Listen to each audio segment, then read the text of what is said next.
ഇന്ന് പീഡാനുഭവ വെള്ളി. എന്റെ ദൈവം എനിക്ക് വേണ്ടി പീഡകൾ സഹിച്ച് മരിച്ച നല്ല ദിനം. ഇന്ന് നമ്മൾ വിചിന്തനം ചെയ്യാൻ പോകുന്ന വചനഭാഗങ്ങൾ വിശുദ്ധ മത്തായിയുടെ സുവിശേഷം 27-ാം അധ്യായം 19, 24, 25, 51 മുതൽ 54 വരെയും, വിശുദ്ധ ലൂക്കായുടെ സുവിശേഷം 22-ാം അധ്യായം 63 മുതൽ 23-ാം അധ്യായം 45 വരെയും, വിശുദ്ധ യോഹന്നാന്റെ സുവിശേഷം 19-ാം അധ്യായം 31 മുതൽ 42 വരെയുമാണ്. തിരുവചനത്തിലൂടെ കടന്നു പോകുമ്പോൾ നമ്മൾ കാണുന്നത് തിരുവെഴുത്തുകൾ നിറവേറപ്പെടുവാൻ വേണ്ടി ഈശോയെ മരണത്തിന് ഏൽപ്പിച്ചു കൊടുക്കുന്നതും തുടർന്ന് ഉള്ള പീഡാസഹനവും കുരിശുമരണവും സംസ്കാരവുമാണ്. പീലാത്തോസ് ചോദിക്കുന്നുണ്ട്, നിങ്ങൾക്ക് യേശുവിനെ വേണമോ ബറാബാസിനെ വേണമോ? ആ ചോദ്യം ഇന്നും നിലനിൽക്കുന്നു.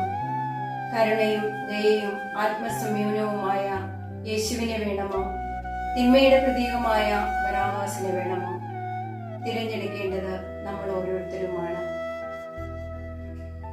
യേശുവിന്റെ സാന്നിധ്യം ശത്രുതയിലായിരുന്ന ഹെറോദസിനെയും പീലാത്തോസിനെയും സ്നേഹിതരാക്കി മാറ്റി. ആ സാന്നിധ്യം നമുക്ക് ഓരോരുത്തർക്കും നേടിയെടുക്കാം. കാൽവരിയിൽ 3 കുരിശുകളാണ് നമ്മൾ കാണുന്നത്. ഒന്ന്, എല്ലാറ്റിനെയും ദൈവത്തെ പോലും വിമർശിക്കുന്ന കുറ്റവാളിയുടെ കുരിശ്.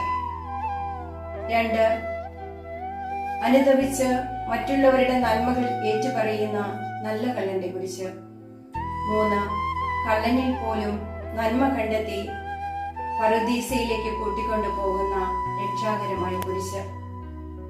ആ രക്ഷാകരമായ കുരിശിൽ നമുക്കും അഭയം പ്രാപിക്കാം.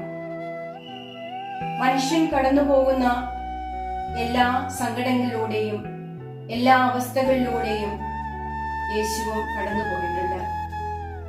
മറ്റാർക്കും നമ്മളെ മനസ്സിലാക്കാൻ പറ്റിയില്ലെങ്കിലും ആ സഹനത്തിലൂടെ, ആ വേദനയിലൂടെ, ആ പരിഹാസത്തിലൂടെ, ആ തള്ളിപ്പറയിലൂടെ കടന്നുപോയ നമ്മുടെ കർത്താവ് ഈശോ മിശിഹായിക്ക് നമ്മളെ മനസ്സിലാക്കുവാൻ സാധിക്കും. സ്നേഹത്തോടെയുള്ള സഹനങ്ങൾ രക്ഷാകരമാണ്.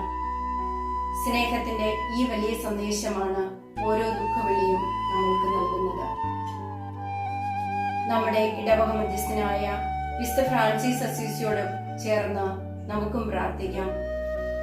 ഈശോ മിശിഹായെ, ഞങ്ങൾ അങ്ങയെ കുമ്പിട്ട് ആരാധിക്കുന്നു. എന്തുകൊണ്ടെന്നാൽ വിശുദ്ധ കുരിശിനാൽ അങ്ങ് ലോകത്തെ വീണ്ടും രക്ഷിച്ചു. എല്ലാവർക്കും കൃപ നിറഞ്ഞ